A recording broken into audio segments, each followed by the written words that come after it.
Some years ago, a colleague of mine was approached by a man who said that he wanted to become a cultural Jew. He didn't have Jewish heritage in his background, but he had always had an interest in Jewish culture, had lots of Jewish friends. This was in New York City, so he was sort of surrounded by Jewishness in many ways. He wanted to identify with the Jewish people, become part of the Jewish family. But he was approaching a humanistic rabbi, and so it wasn't a question of connecting with a covenant at Mount Sinai or imagining that his soul had been present when Moses received the Ten Commandments or any of the theological pieces of this. It was a more challenging question. But our rabbi in the city congregation at the time, whose name was Peter Schweitzer, is very smart, and he said to the man, "How Jewish do you feel now on a scale of 1 to 10? And the man said, "Well, maybe I'm, I don't know, 1 or 2. I'm not a 0 because I want to stay connected. I have some connections, but maybe 1 or 2 at this point."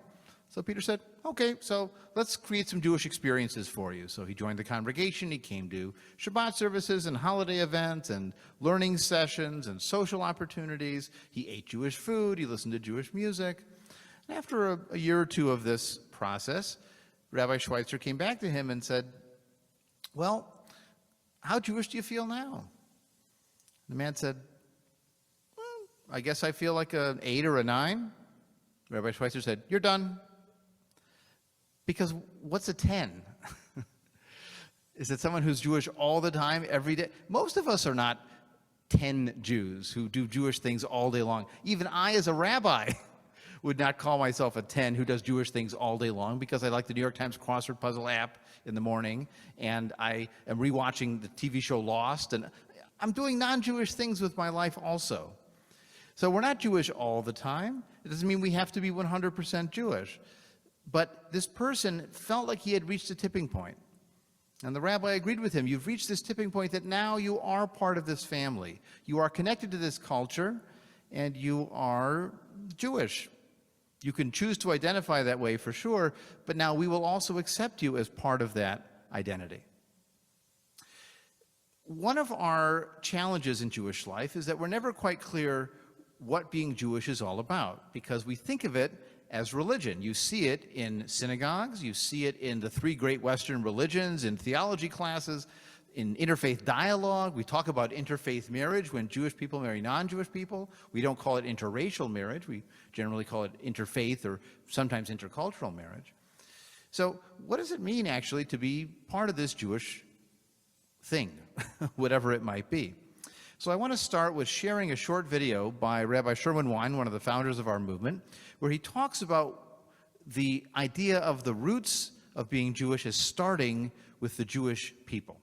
The first root of humanistic Judaism is something called the Jewish people,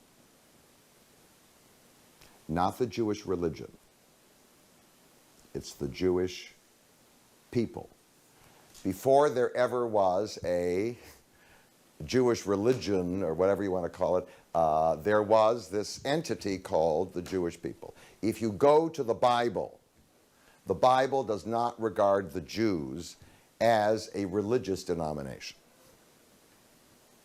The Bible refers to the Jews as an Am. The word Am is people. You can translate it as nation.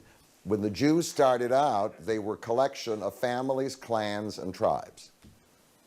And if you put 2 Jews in one room, you got what? 5 philosophies of life from the very beginning. Because any family has what? Diversity. You don't kick people out of the family because you're a Republican and they're a Democrat, or vice versa, or whatever. They're members of the family. And so we started out as this family of people, initially connected by ancestral memories, because even in the Bible the Jews are described as the descendants of. I mean, all Methodists aren't descended from John Wesley, right? All Lutherans aren't descended from Martin Luther. The Jews are a people. And that's very important to understand. And throughout their history, or throughout our history, the belief systems of our people have changed. Because what we believe when we were in a shepherd culture is very different from what we believe when we're living in an urban, do you understand, technological culture with internet. And to pretend that there's no change is ridiculous. The continuity is the family. Got it? So if you think of the Jews historically as a family, got it? It's a family that was created or that emerged. It wasn't created. It emerged some 3,000 years ago. So that's presenting us as a family, as clans, tribes, right? But we're an odd tribe because we have a set of beliefs and practices that are attached to us. Now, many tribes are religion connected as well, but you can also join this tribe. And to make it even more complicated, today you can send your cheek swab into a company that will tell you what % of you has DNA from this religious ethnic tribe. What does it mean to be Jewish? What are the Jews? Is it a religion, an ethnic group, a dispersed nationality? Is it something that is race or DNA marked? And we don't like the idea of race applied to Jews, certainly post-Holocaust, but we're doing it all over again to ourselves through 23andMe and all these genetic testing sites that claim to point out how Jewish you are.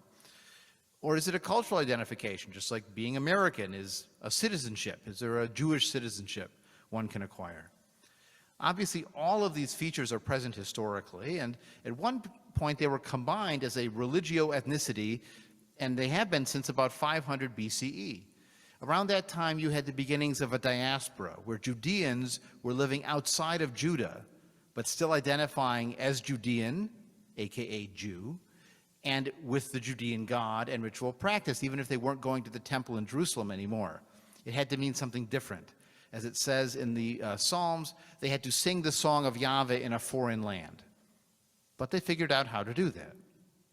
There's also a moment during that return where the ethnicity piece is highlighted, because Ezra, who is a priest who comes back with a written revelation, aka the Torah that we have today, most likely, and he comes back with this Torah as a constitution for a priestly theocracy, which he then imposes on everyone to the point of having men divorce their foreign wives. Because as Ezra puts it himself, they are polluting the holy seed. See, the idea of a holy seed, think of that phrasing.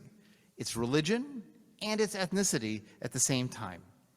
It leads into the concept of chosenness, of ethnic superiority, we might call it even a kind of racism, but it definitely is this religio-ethnic identity that you are holy, but you are holy because you are the holy seed. You're descended from Abraham, as Rabbi Wein pointed out, but also you have this religious pedigree that you need to keep pure by not marrying with the outside peoples. And even when you converted under Rabbinic Judaism, it wasn't simply joining a religious denomination because you changed your pedigree. You were now listed as Adam ben Avraham, son of Abraham, or Bat Sarah, daughter of Sarah. You acquired mythical ancestors. And in fact, you weren't supposed to fulfill mourning rituals for your birth parents anymore because they were still not Jewish. But you were Jewish, you had converted, and even if they converted, they weren't really your parents in the same way anymore because you had these spiritual parents of Abraham and Sarah. So there was always this ethnic connection to Jewishness, and certainly in the 20th century, there were thousands of Jews who identified even partially or primarily as ethnic Jews. Even today, if you ask American Jews, as the Pew Research Center has done in 2013 and again in 2020, is Judaism mainly about religion or mainly about ancestry or mainly about culture? Overwhelming majorities of every age cohort say that it's primarily ancestry and culture and not primarily religion. So if we are talking about ancestry, or we're talking even more specifically about ethnicity, as we like to think of it today, what are some of the signs or markers or expressions of ethnicity? And so maybe we can brainstorm that together, and I'm going to put us back in the gallery view so we can see everybody here. And so feel free, if you'd like to unmute and talk, you can. If you'd like to type in the chat box, you can. What would be some examples of markers or expressions of ethnic identity? Okay, so food, diet, culture. It could also be dietary rules. You know, sometimes that marks ethnic groups, not just what foods you do eat, but what foods you're not allowed to eat or in what combination, right? He also mentions music. That can be a marker of ethnic culture. What are some other examples? Dress, holidays, food. Rituals. Okay, I hear holidays. What was another one? Rituals. Rituals, home ceremonies, right?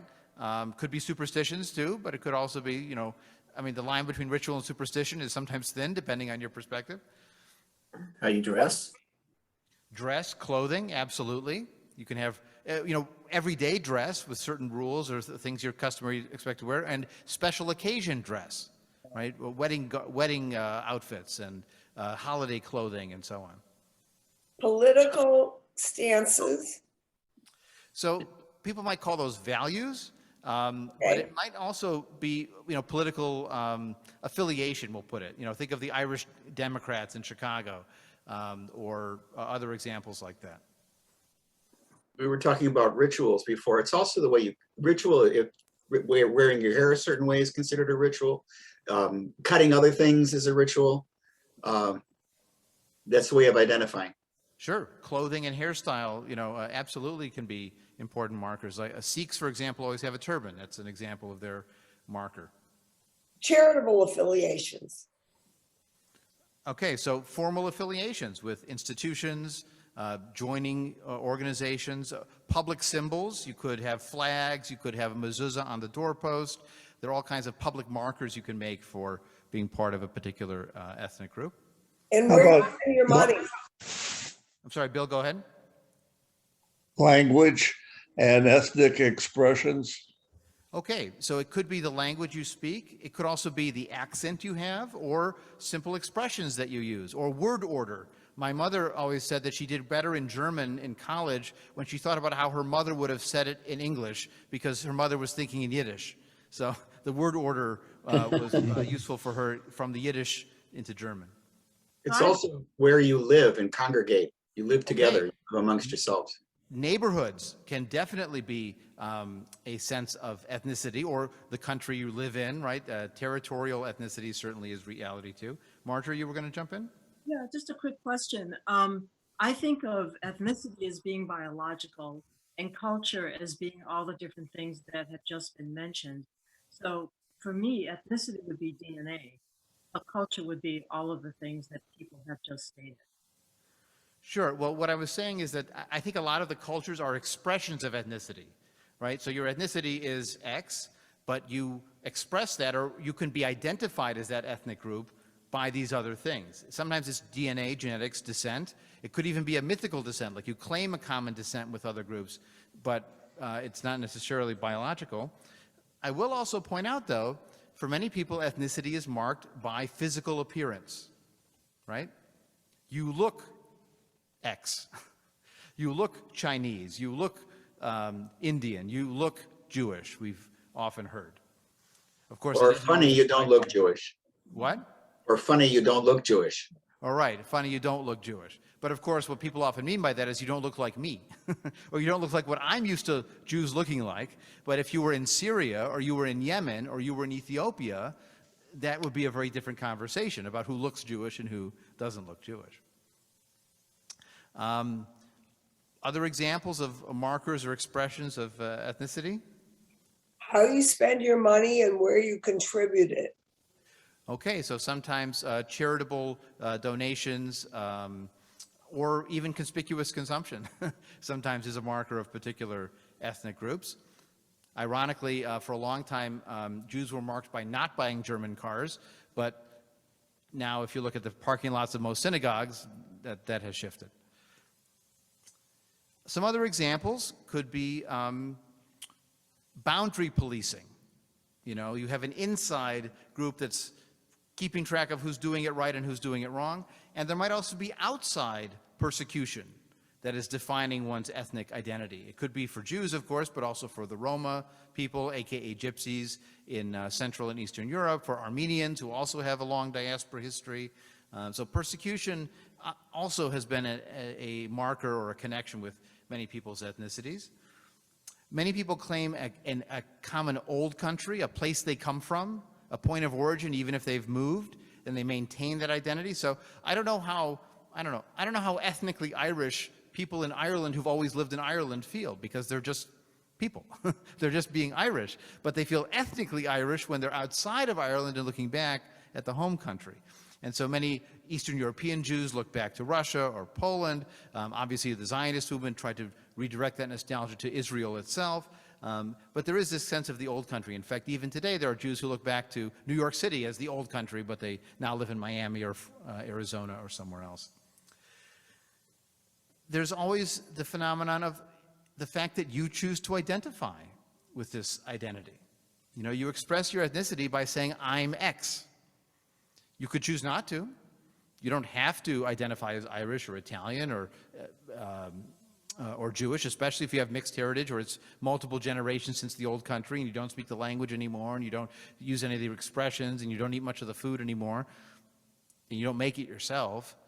Well, so maybe that self-identification is an important category too. And then the last category, for some ethnicities at least, is endogamy, which means you marry in the group. You don't marry out. But it's very important that you marry someone like us from our group. And it's not only Jews that do this, by the way. You have this in Korean communities, in Japanese communities, in Indian communities. It really is a very strong dynamic. That on one hand, America is a country where people come and mix and, you know, the melting pot, and they blend and they fall in love across boundaries, and sometimes it turns out like a love story, and sometimes it's Romeo and Juliet or West Side Story, and there's a lot of conflict. In fact, you may not know it, but the original plan for West Side Story, when Bernstein was starting to write the musical, was not for a battle between Americans and Puerto Ricans. It was a battle between Jews and the Irish. And that was the battle he wanted to have, but he realized that it didn't work well musically. A battle between klezmer and a jig or something,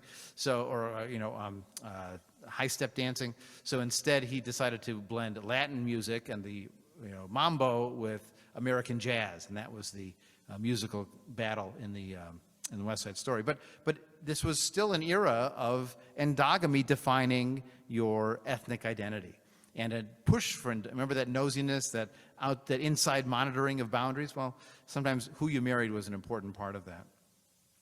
So of course we have Jewish examples for all of these things that we named, for accented English, food rules, clothing rules, hairstyle rules, what we think Jews look like, what non-Jews think Jews look like, Jewish music and art, as we'll talk about next week, even Jewish facial expressions and gestures.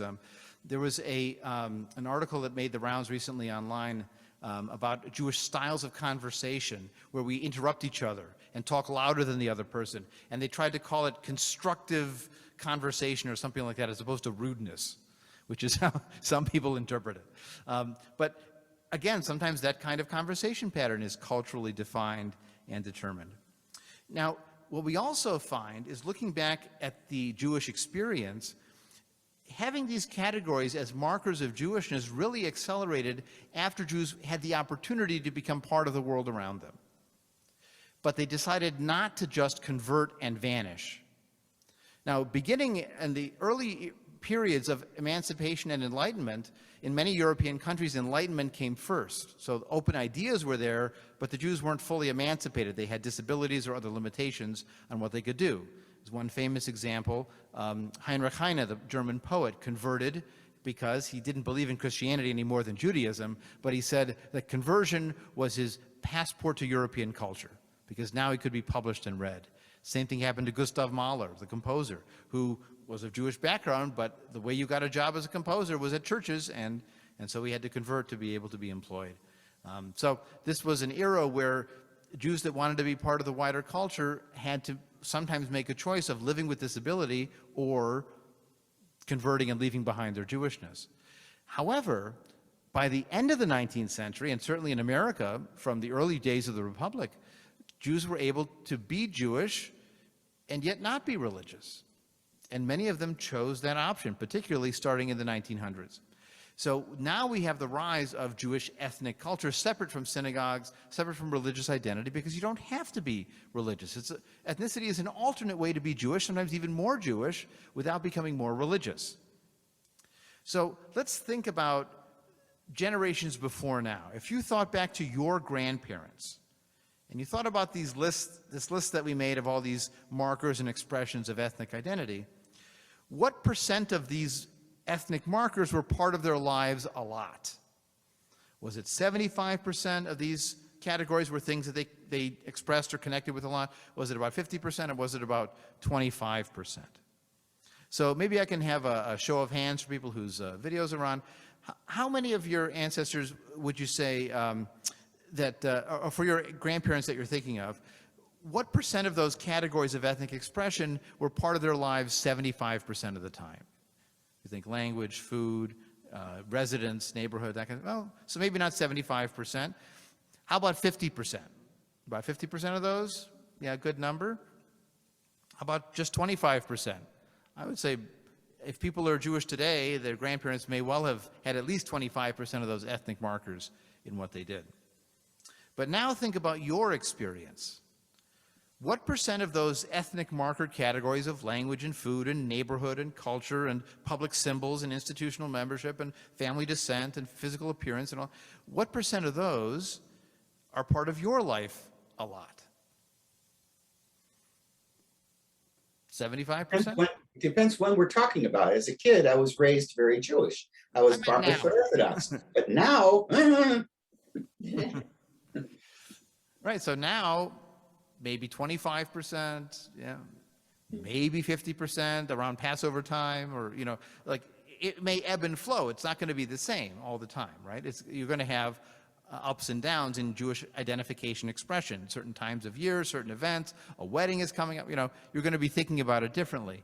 I always find it funny, I get a lot more wedding inquiries on Friday afternoon. I'm getting ready for Shabbat. I don't know that they're thinking about it or not, but I am. But I do know I get more Jewish outreach around high holidays, around Passover, because it's sort of in the air and people are thinking about their Jewishness. And so this is one of those times where maybe they're listening to more Jewish music, or they're taking out the Seder plate and thinking about that, or looking to buy a Haggadah. So there's more Jewish happening at different times of the year.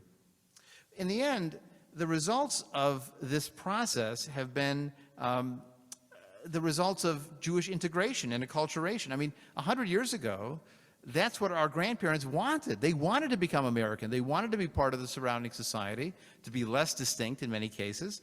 The Hebrew Immigrant Aid Society would run evening classes for Jewish immigrants on how to maintain an American kitchen and how to cook American food, and to become part of the American society. Clearly, we've had a decline in the density of that ethnic connection, because we're not living the dense ethnic experience our grandparents did. So the question becomes, how much is enough ethnicity to carry forward or to make it worth it for ourselves? There are some scholars out there who claim that America is in fact becoming post-ethnic. There's a book by Shaul Magid, who's a professor at Dartmouth College, I believe, called American Post-Judaism, Identity and Renewal in a Post-Ethnic Society. And actually, David Hollinger wrote a book a few years before Magid in 1995 called Post-Ethnicity. And here's how Hollinger defines a post-ethnic society. See if this sounds familiar. A post-ethnic perspective favors voluntary over involuntary affiliations, balances an appreciation for communities of descent with a determination to make room for new communities, and promotes solidarities of wide scope that incorporate people with different ethnic and racial backgrounds. A post-ethnic perspective resists the grounding of knowledge and moral values in blood and history, but works within the last generation's recognition that many of the ideas and values once taken to be universal are specific to certain cultures.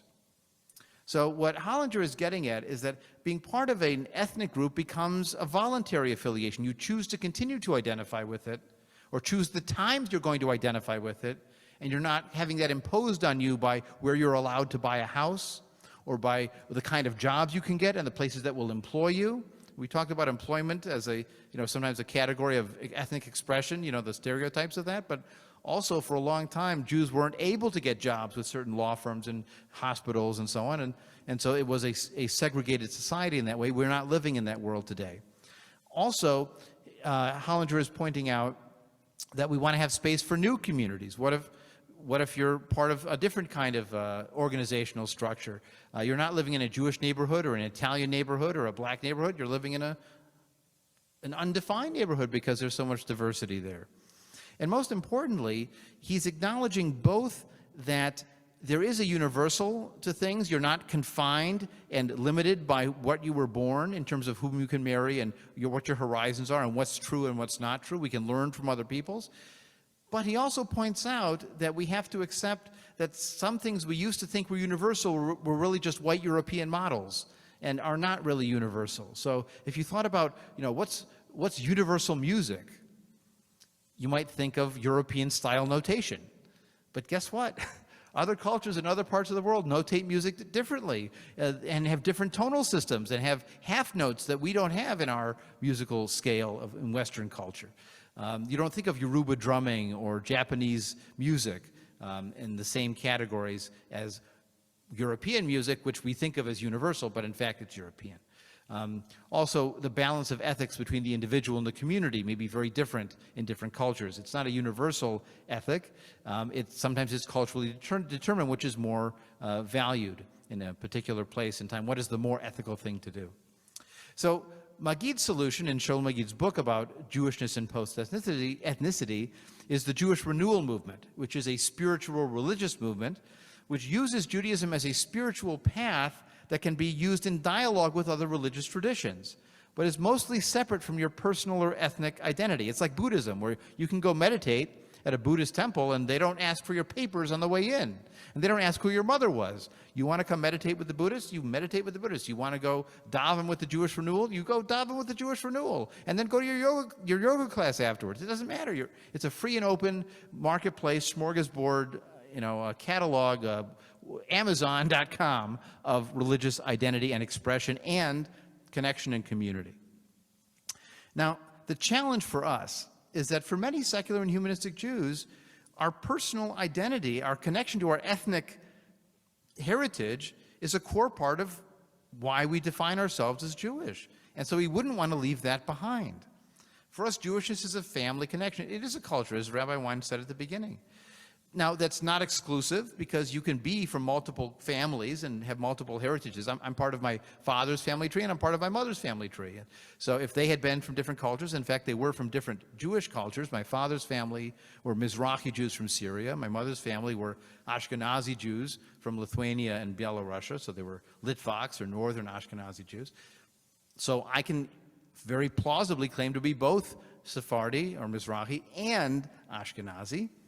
They're both part of my heritage. It's not exclusive. I don't have to pick one. And so if your parents are Jewish and another ethnic background, then of course you can be part of more than one. You can be part of our family and part of another family at the same time. That also opens the door to joining the family. Remember that man who wanted to become culturally Jewish? And you might say, well, how can you become an ethnicity? I can't become Chinese. Well, if you think of it as a family, you can join a family. You marry into a family. You get adopted into a family. You adopt a family yourself.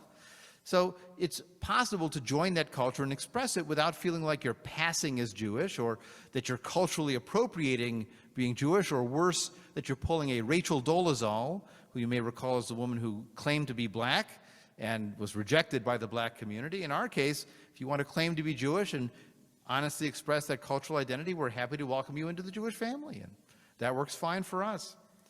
But for most humanistic Jews, it's not an adoption question, it's a family descent question.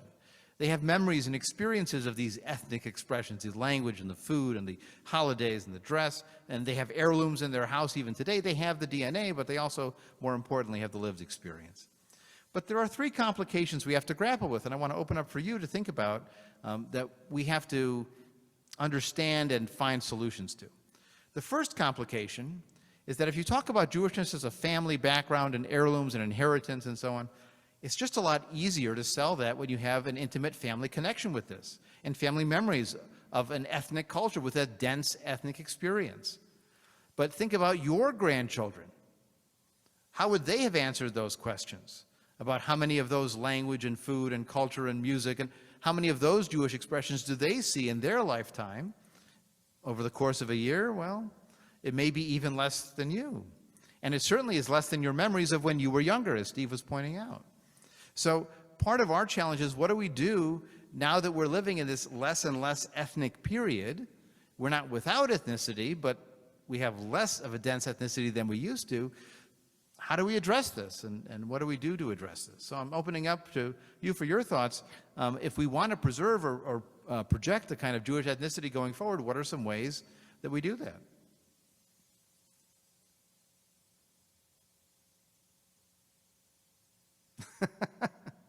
See a lot of shrugging. Rabbi, you join a humanistic congregation.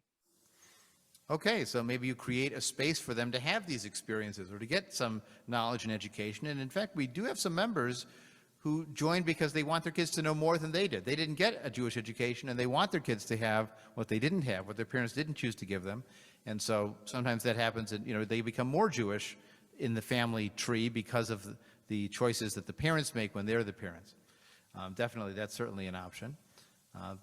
Other ideas of addressing the thinning of ethnic experience? You keep celebrating the holidays. Okay, so you can maintain sort of the minimum rhythm of every couple of months we're going to have some family event that we want you to come to, and you build the memories that way for them. Hopefully they have fun and aren't bored. It's one of the reasons the Seder seems to get shorter and shorter. You might remember 2-hour, 3-hour Seders, and now they're 20 minutes, 30 minutes, much, much shorter these days because the kids are in charge instead of the parents. That was ours. Perhaps what I've been looking at my kids and when I'm thinking about what's going on, I think the fact that my parents made us feel guilty if we didn't do religious things, if we weren't good Jews and so on. Our kids, we said minimum, the minimum we'll accept is confirmation, just so you understand who you are. And we did reform confirmation for both. A very negative experience that for both of them. Turns out one rabbi turned out to be running a brothel, or cantor. The cantor. He was running a brothel in Buffalo Grove and then moved. And the rabbi decided that he was going to divorce his wife and led a gay congregation in Dallas. This is from Temple Chai. When we were at another temple, we were at another temple. One of the rabbis said, "I'm disappointed that your very intelligent, smart daughter isn't going to be bat mitzvahed. We can catch her up. She only needs a year." How is that fair to everybody else? They're going through 5, 6 years. So we were disillusioned, and thank goodness, we all came here. I've not been disillusioned. I think that's might be a key, as Rich said, joining a humanistic congregation to understand there's no guilt. It's all here. So I once had somebody ask me, is it okay if I do so-and-so or whatever? And I said, yeah, sure, no problem. Humanistic Jews have been making Jews feel better about doing it, whatever the hell they want to do anyways for 50 years. So that's part of our job, is we make you feel better about doing whatever you want to do in your Jewish life anyways. Yeah. Here, hold on. I think I don't know what the right word is, but the falling away of the Jewishness of the community is a natural consequence of being in a time and a place where we're very accepted. I think if the society of the world changes and we again become an oppressed group, the Jewishness will start building up again, because we'll have to look to each other for emotional and all kinds of support. Yes, it's that persecution that sometimes helps to clarify ethnic identity. And actually, events of the last 4 or 5 years for some people have had that effect of galvanizing Jewish identity, connection, and support because they want their kids to know, why do people hate us? I mean, that's sad, but it's also a reality that sometimes that's a push to reconnect with your people because other people make you. I mean, you can always play Jewish music for them. You can give them Jewish opportunities. If nothing else, give them the vocabulary of Jewish life. Teach them the Hebrew Aleph Bet so that even if they're not fluent in the language, which you can't do on our scale of how much we're able to get them for Sunday school and Hebrew school. Nevertheless, they have that key to open the door. So if they decide to learn in college or go to Israel or have other experiences like that, they have the building blocks for that Jewish literacy. They don't walk into a synagogue and it all looks like Greek to them. No, they actually know what it looks like, and they could read it if they needed to. So that kind of basic literacy in Jewish life is one of our goals, is cultural literacy, to understand some of the basics. Even if we haven't memorized everything, that's okay. You can learn more if you want to, but at least you have the tools to learn. You know, it's like learning how to write and learning how to read. If you can't read, doors are closed in so many ways. But once you can read, you can learn to read another language. There's all kinds of possibilities. So we want them to be literate enough in Jewish life. So second challenge. The second complication that Magid highlights in his book is that we often have, in the world of mixing and intermarriage, where over 50% of marriages involving Jews now are with non-Jewish partners and have been for the last 30 years. And I will point out as an aside, when that number first came out in the 1990 Jewish population study of America, heads exploded and funding blew up and all kinds of initiatives were started and all kinds of agendas were made. 30 years later, the number is the same, if not higher. So it's simply a function of living in an open society, that people will marry people they want to marry for love in an open society. That's how it works. And honestly, it's a good thing. I wouldn't like a society like Israel, for example, where you're not allowed to marry across religious lines. It's a case where Jews are less free in Israel than they are here, because here we can marry for love. In Israel, the rabbinate won't accept it. So that's an interesting challenge for us. But the point is that in America, or anywhere outside of Israel, and even in Israel, by the way, these couples exist too, you have non-Jewish people as part of Jewish families and Jewish households and even Jewish communities. Many of our congregants are non-Jewish identifying. They're married to someone Jewish. They may be on a journey themselves, exploring. They may not feel any particular cultural or religious identity, but they're here doing Jewish with us. They're spinning dreidels. They're making hamantashen. They're eating latkes on Passover, on Hanukkah. And they're leading Passover seders and eating matzah. They're doing all these Jewish things. In fact, some of them are doing more Jewish things than people born Jewish who aren't attending seders or lighting Hanukkah candles. Well, maybe they're a seeker, maybe they're married, but we can't anymore say in our congregational setting, we Jews, because that doesn't include everybody. If I said we Jews, that would be leaving out some part of the community. So it's a very different dynamic where we can't assume that everyone is part of the ethnic group, everyone knows the Yiddish jokes, everyone knows the references.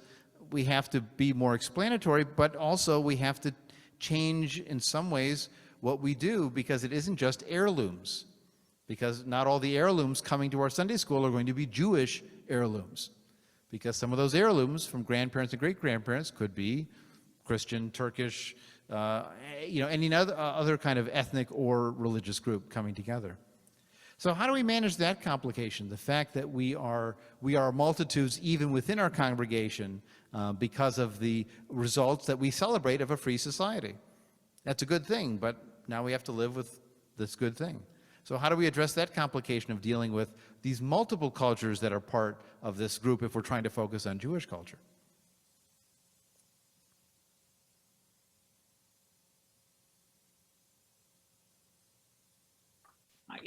That's a very complicated question, and I didn't say it was easy. Yeah, for me, this is the being part of this community is part of touching part of my heritage, because in my case, I only have one Jewish parent, and at the same time, I need to touch the other part of my heritage, which is a Christian and a Scandinavian heritage. And to me, they're both very important in order to do that. So I guess in a way, you're accepted in the Jewish community, but you're a hybrid nonetheless. And I think that that's the advantage to the humanistic congregation, is that it permits that.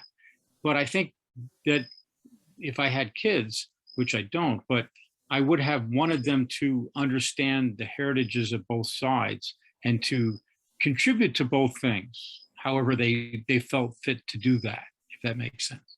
Mm-hmm. I People agree are with now using Lori language like says. being Jewish and or Jewish plus. And we've been doing that for a long time because we were always open to families celebrating both. Sorry, Steve, you were going to jump in? That's okay. It's hard not to interrupt. It's our heritage. In fact, that was the first thing that our son-in-law came to dinner, and he says, "Why do you always interrupt each other at the table?" I think Lori's right, though, in many ways. I look at my grandparents who were from all over the spectrum in Judaism, and what I don't consider ethnicity. One was from Russia, one was from Poland, one was from Lithuania, and so on. And they never talked about their Russian heritage, their Lithuanian heritage, whatever. They were always Jewish. They were not accepted in those countries as citizens. My great-grandmother's, I have her internal passport. It was translated as, Etta Singer is allowed to go where Jews are allowed to go. So they never considered themselves Russian, only because they spoke the language, that's all. It was always, I'm Jewish, I was born in Russia, but I'm here. You know, it's interesting how that's shifted, because the Russian Jews who've come now, post-communism, are both Russian and Jewish, because they've lost Yiddish as a distinct language, so they didn't have distinct languages. They were allowed to move out of the Pale of Settlement, so they weren't confined in a Jewish residential area. Many of them married non-Jewish Russians because they weren't prohibited from doing so anymore under the communist regime. And they experienced higher education in Russian institutions in Russian language. And so they really are both Russian and Jewish. They understand themselves as a distinct community, but their Russianness and Russian language is an important part of their marker, even here. And many of them choose to speak Russian to their kids and choose to associate with Russian Jewish communities. There's even a Russian Hillel in Chicago that focuses on Russian Jewish students in the college setting of the city. So in Chicago. So it's a really interesting phenomenon where their Russianness has become more now than it was for, you're absolutely right, for ancestors going back to the 1880s to 1920s immigration from Russia and Poland. They did not feel generally Russian or Polish. They were Jews from Russia or Jews from Poland. But now they would call themselves Russian Jews, the ones that came over from 1990 going forward. In my experience in education, some of these Russian people that are coming over are creating an exclusion community. They're excluding everyone else. I've had very hard to become a friend of someone who is of a Russian family that is this part of this huge other family. Very hard. And it's to the exclusion. Well, and it's also, you know, the generations of immigrants, right? The first generation is often much more closed and insular. The second generation might be a little more open. Third generation becomes more and more open. I did a wedding, actually, for a couple. The groom's last name was Lopez. His father, I think, was born in California. His grandfather was the one coming from Mexico. He didn't even speak Spanish with the last name of Lopez because he was a few generations on from that immigrant experience. And so that's also an interesting dynamic for the Jewish community, where we've tried to maintain ethnicity, but we've been here so long, we don't have the dense neighborhood, the immigrant experience, the old country memories that grandparents would have had to tie us together. But on the other hand, that means we're more open to other people coming in. So we have to find that balancing act of what to keep for us and what to be open to for others.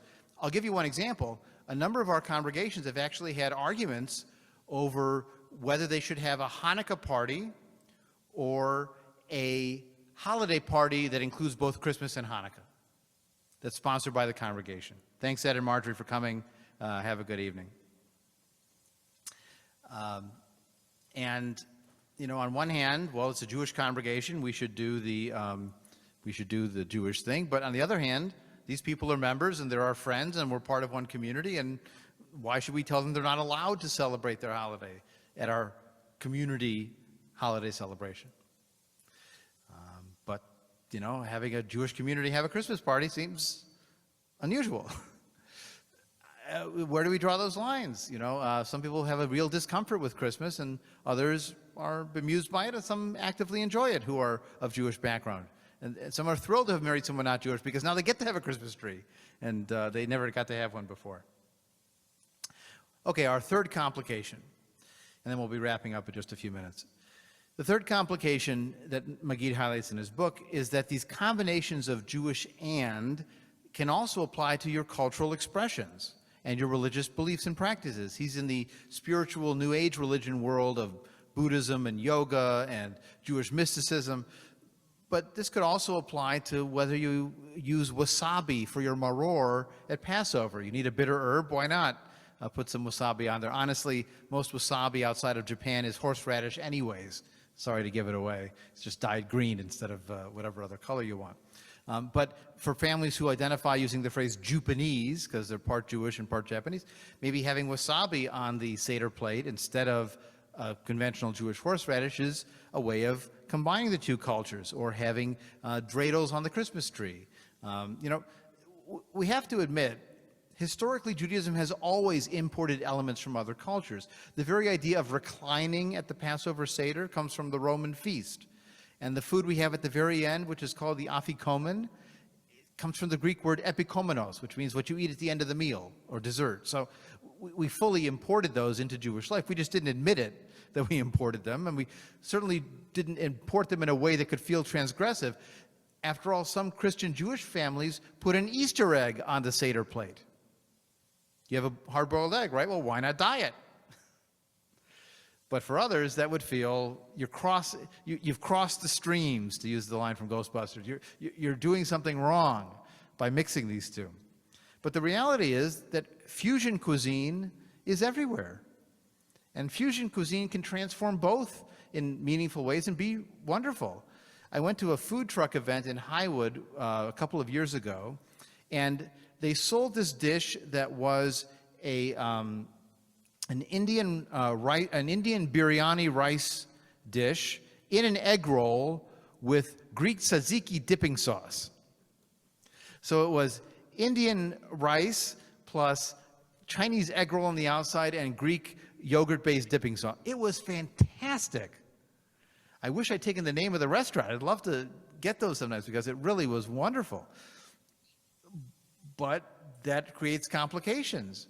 In a community with lots of different combinations of cultures and peoples, we're not all going to have the same ground. What about that shared heritage we talked about, that shared culture? Well, if that culture is being transformed, it's not the same culture anymore. We're not pointing back at the same thing. We're creating something new that might not have as many connections going backwards. So how do we address this challenge? How do we handle the fact that there's going to be new culture that's going to be combining cultures, and it's going to be different in every household that has different heritages? I attended a Passover Seder about 30 years ago in Guadalajara with 20 students from Niles North. And we walked into the Centro Judío de Guadalajara, the Jewish Community Center, and we were greeted with Shalom Avenu, Shalom Aleichem, felt like we were home. And then we started dinner, and the chicken soup came, and so did the gefilte fish, but inside the soup. The matzo ball was a side dish. And there were also corn tortillas on the table because that's unleavened bread. And it was an interesting experience. So I don't know what the answer is, but it was interesting. Well, maybe what we have to do is train people for diversity. So they don't only eat one kind of charoset every Passover. Show them there's Mizrahi charoset with dates, or you can use raisins. It doesn't only have to be apples and nuts and honey and apples and nuts and wine. You can have a variety of ways to do this from varieties of Jewish cultures. And so if they're used to internal Jewish diversity, then when you start blending with other cultures, they see, oh, this is just one more way to do it differently Jewish, instead of doing it always the same way.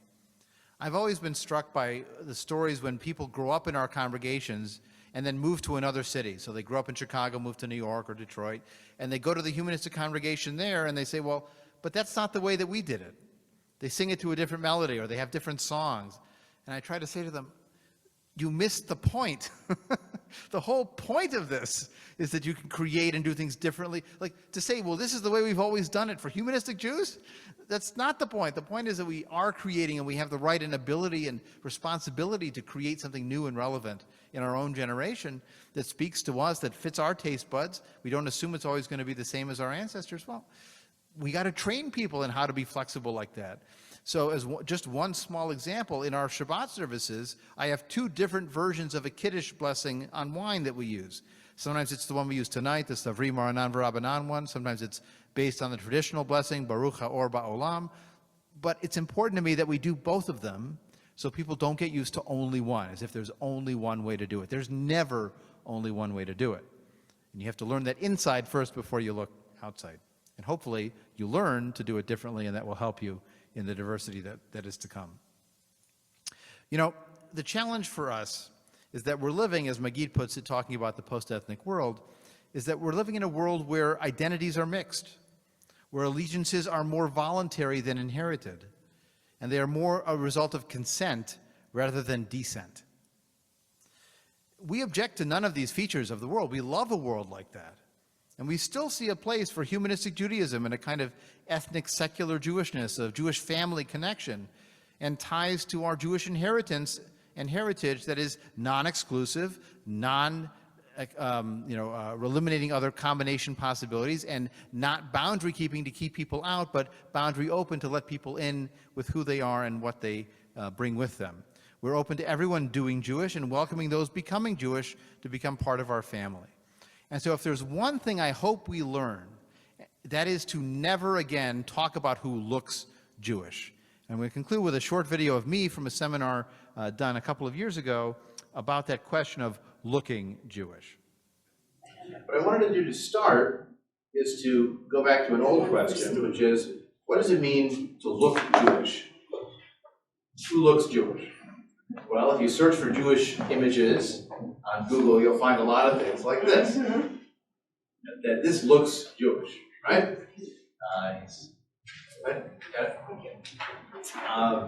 He's praying at the Western Wall. He's got the black hat and the long beard, and that's what people think of when they see Jew. I don't know. Does anyone know sign language? So, do you know the sign language for Jew? I'm wondering if it's this. It's this. Oh, yeah. It's like a long beard. Yeah. Wow. That's the sign language symbol for Jew. So it all fits back in the stereotype of what a Jew looks like. But of course, they're not all the same anymore. We're not all the same. We look very differently today. So this is one example of what a Jew might look like, but here's another one. This looks like an Israeli from a Middle Eastern or North African background, what we call Mizrahi or Eastern. We used to say Oriental, but now that's not a nice term anymore. But she could be fluent in Arabic from her home life. She might have even been born in Iran or in Syria. A number of Jews came from Syria to Israel in the last 20 years. Or in North Africa and come over in the 50s or 60s, or had her parents come over, but because they were Insular communities, she's still from that ethnic background. She even has nice nails. Yes. Wild. And her nails are in good shape. Well, you don't think this was a stage picture? Now, this could also be a Jewish person, a nanotechnology entrepreneur texting on her phone in Tel Aviv. That's also a model of Jewishness. These are Ethiopian Israeli Jews. There's a substantial number of Israelis who are from Ethiopia originally, but live Jewish lives, are participating in Jewish communities, celebrating Jewish holidays, and serving the Israeli army, and so on. So these are also people who, quote, look Jewish. You have lots of Russian Jews, both here in Southern California, also all across North America. In Australia, there's a sizable Russian Jewish population, and also in Israel, obviously. Here you see campaign posters in both Hebrew and in Russian in Israel. And you can tell who the Russian guys are in the poster, right? The haircut sort of gives it away. Yeah. Now this is an American Jew who's a professor at Haifa University, from Philadelphia originally. But he's sort of the classic Ashkenazi Jewish background that we're familiar with. But there's also this guy. He goes by the pen name Manishtana, from the 4 questions.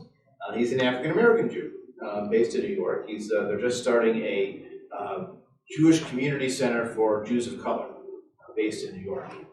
Some of these people come out of a conversion experience. Others were adopted into Ashkenazi Jewish families. Or there's also a movement called the Black Hebrews, which claims itself as sort of one of the lost tribes, and some people from that background have found their way into the more mainstream Jewish community, so more separatist, Black Hebrew background. And the last picture is this person. Anyone recognize who that is? This is she's a rabbi. This is Angela Bookdahl. She is the chief rabbi of the Central Synagogue in New York City, one of the largest Reform congregations in the country. Her father was Jewish, her mother was Korean, but she converted. I mean, she has Jewish heritage anyway. She also went through a formal conversion process. She's actually a rabbi and a cantor. She jokingly calls it a ranter. And she served as the senior rabbi at Central Synagogue in New York for maybe 10, 15 years, something like that. So again, what it means to look Jewish, we have to get past the old stereotypes of the old beard, Ashkenazi, white, big nose, whatever, whether we're being racist about it or just our own bias. That they look like our family, they look like our neighbors growing up. Well, that's just not what counts as Jewish these days. And if you go to a Jewish day school, if you go to a Reform or even a conservative synagogue, you'll see a much wider range of faces, especially in this area because you've got a large number of Persian Jews, there are plenty of Sephardic Jews as well, and the Russian Jews and so on. So you have a range of Jewish experiences and faces. But after all, if I asked you, what does an American look like? You would have the same range of faces. Right? You wouldn't have just one version. At least those on the left end of the political spectrum might say there's no one way to look American. And the answer is all of the above to these questions of are these faces Jewish? There are many varieties of American Jew, both denominationally in terms of practice and in terms of ethnic background and culture. So I don't want to ever hear you say someone looks Jewish or doesn't look Jewish again. I mean, if you do, I can't stop you, but hopefully you understand that that era is over. So we may be culturally Jewish, but we may be culturally Jewish beyond ethnicity in the way we used to think of ethnicity in previous generations.